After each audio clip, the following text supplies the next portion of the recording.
When polls closed in an Arizona Senate race in November 2018, Republican Martha McSally had a narrow lead over Democrat Kyrsten Sinema. Hey everyone, Kyrsten Sinema here. I just got my ballot in the mail, and I always vote as soon as I get my ballot, so I hope you do too. But that edge evaporated in the days that followed.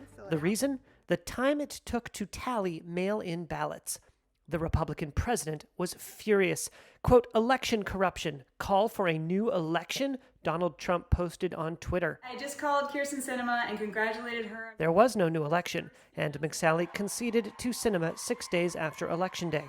But now some fear that scenario could play out in the U.S. general election, with Trump ahead in early returns and Democrat Joe Biden emerging as the winner in the days that follow. According to Reuters Ipsos polling, nearly half of Democrats say they plan to vote by mail, while only 1/4 of Republicans plan to do so. Demand is driven in no small part by fear of infection from the coronavirus in public.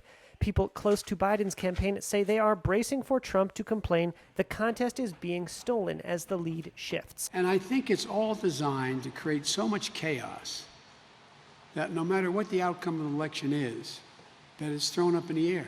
Even some Republicans worry that Trump might exploit the uncertainty to cast doubt on the results if he ends up losing. I want to see the results of the election on November 3rd.